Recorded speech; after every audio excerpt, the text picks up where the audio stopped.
You know, it's something we all use every single day, and we probably don't even think about it. Prose. It's the very fabric of our emails, our news feeds, our favorite books. But how did this ordinary, everyday tool become one of the most powerful forces for shaping human thought? Well, let's dig in. I mean, really think about that for a second. We're often taught that poetry is this high, lofty art form, right? But prose is the bedrock of how we communicate. It's the invisible architecture holding up our arguments, our stories, even our own thoughts. So today, let's pull back the curtain and really see how it works. Okay, so just to make sure we're all on the same page, what even is prose at its heart? Well, put simply, it's just language in its ordinary form. It's what you're hearing from me right now. It doesn't have the strict rhythm or rhyme you'd find in poetry. Instead, it's all about the natural flow of sentences and paragraphs. It's our default mode for, well, pretty much everything. And this is where it really clicks, right? You can think of poetry as kind of like a single, powerful photograph. It's condensed, it's suggestive, it captures a feeling in an instant. Prose, on the other hand, is the full-on blueprint. It's all about that logical, step-by-step path, laying out an idea piece by piece so you can see exactly how it all fits together. But here's the thing, this ordinary way of writing has this absolutely wild history. And that journey, from just a simple way to keep records to a super sophisticated art form, is really the story of how we learn to think, to argue, and to understand ourselves. And what's so cool is you can see how the job of prose changes as society changes. Back in ancient Greece, you've got Plato and Aristotle using it as a sharp tool for logical debate. Then you fast forward to the Renaissance, and writers like Montaigne turn that tool inward to explore the self.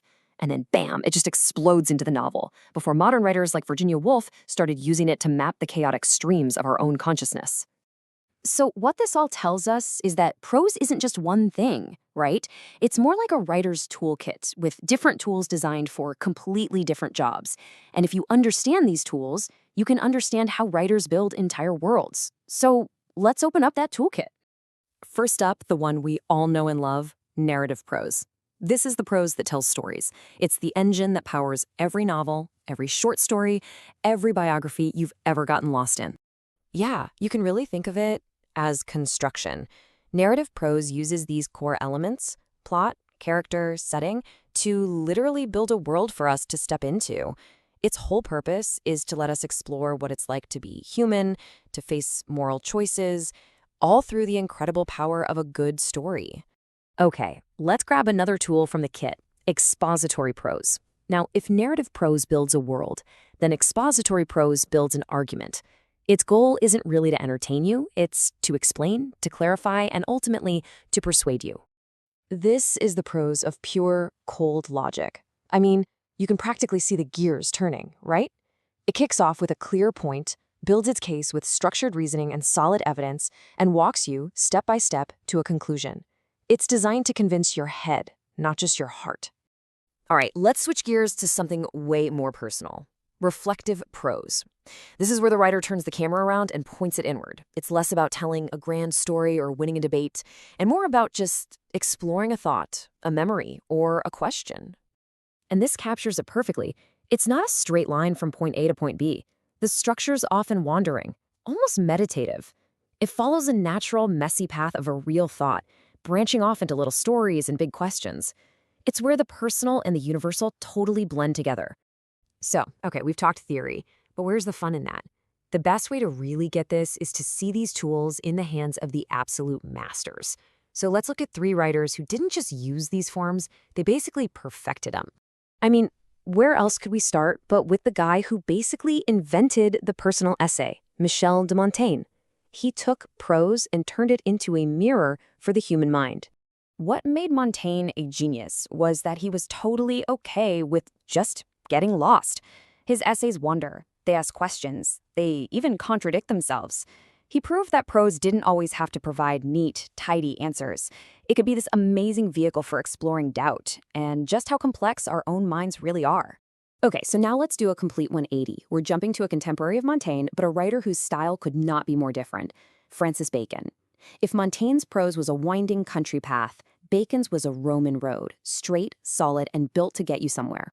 Bacon pretty much treated prose like a science. He was all about precision. He would craft these incredibly dense, short, powerful sentences, aphorisms that could pack a whole universe of meaning into just a few words. He was the undisputed master of expository prose, building these elegant, logical cases for everything from truth to ambition. And, of course, we've got to talk about a true master of the story, a writer who used narrative prose not just to spin a good yarn, but to build entire worlds and challenge the massive injustices of his time, the one and only Charles Dickens. Dickens was an architect on a truly epic scale. Through his incredibly vivid descriptions and characters you'll never forget, he held up a mirror to the harsh realities of Victorian England. He wasn't just telling stories. He proved that a novel built with the bricks and mortar of narrative prose could be a powerful force for changing the world.